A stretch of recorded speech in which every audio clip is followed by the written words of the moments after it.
Hello दोस्तों, स्वागत है आप सभी को इस प्यारे से YouTube channel Anshu Gupta study materials के एक और नए वीडियो में। दोस्तों, आज मैं आप सभी के लिए समास का toppest must VVI objective questions लेकर के आया हूं, जो कि आपके बोर्ड एग्ज़ाम 2024 के लिए काफ़ी ही इम्पोर्टेंट होने वाला है।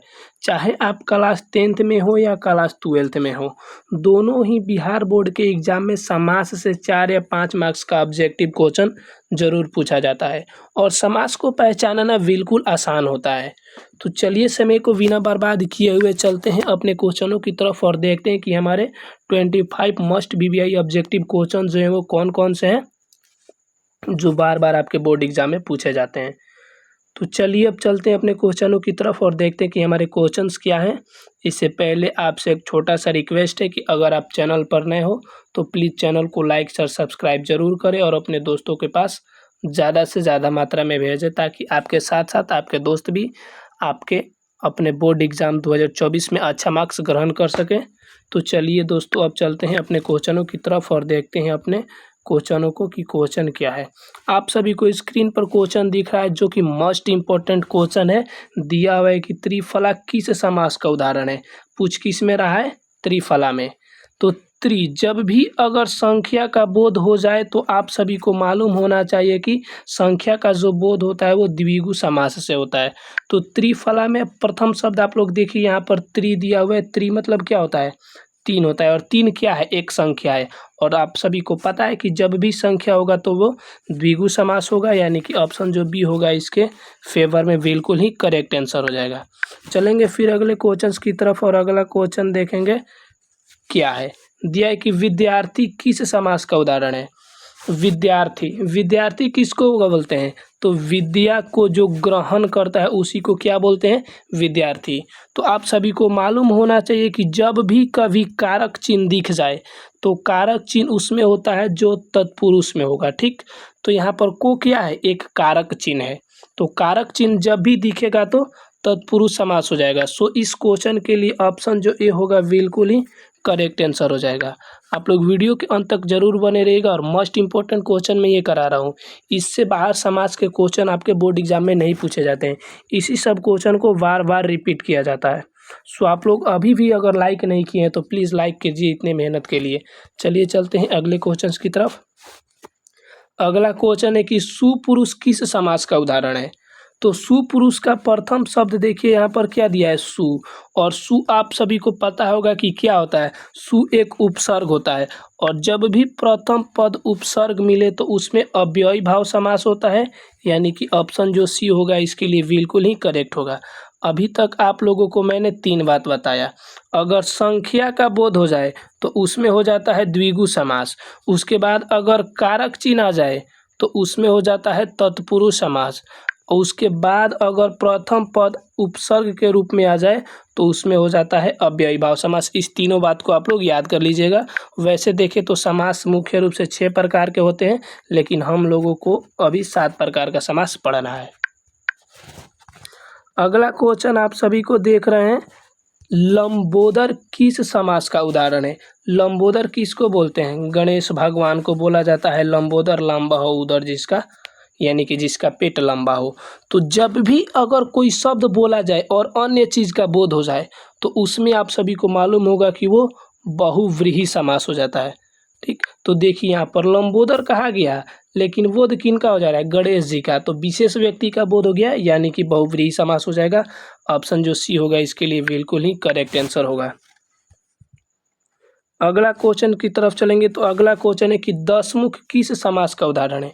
अभी अभी मैंने बताया कि जब भी कभी अगर संख्या आप सभी को दिख जाए तो उसमें क्या हो जाता है?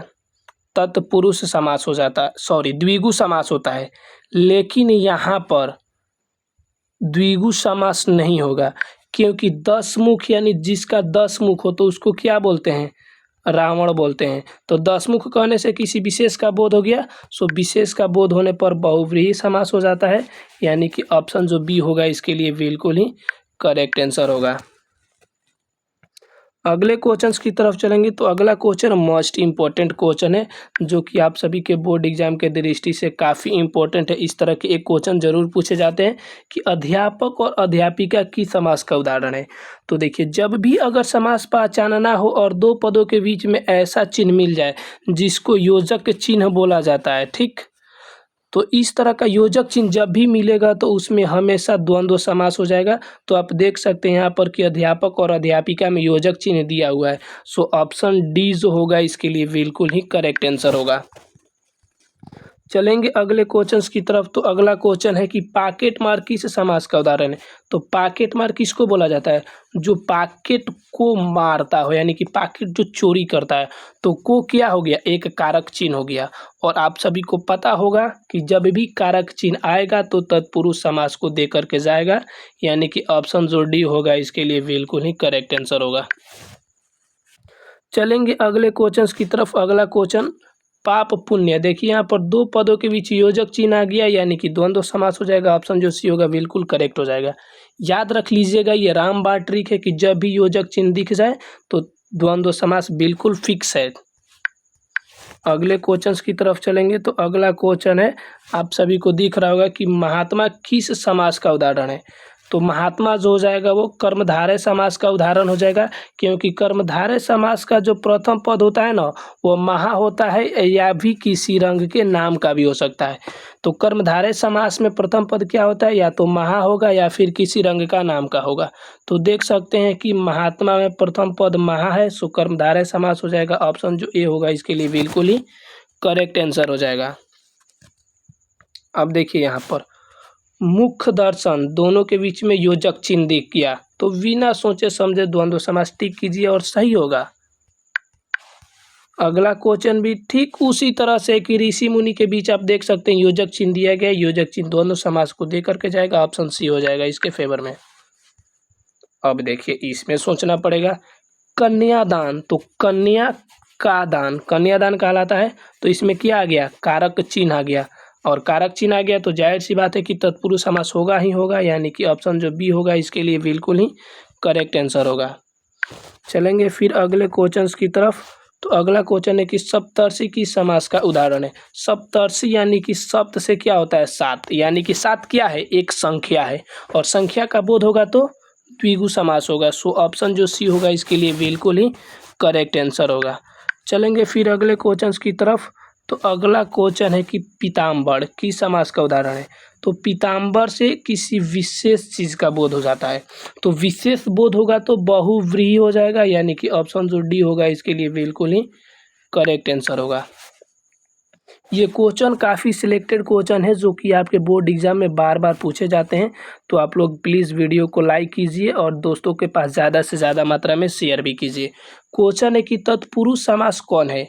तो तत्पुरुष समास का पहचान क्या होता है कि उसमें क्या होना चाहिए, कारक चिन्ह होना चाहिए। तो देखिए शताब्दी में संख्या हो जा रहा है, ये नहीं होगा।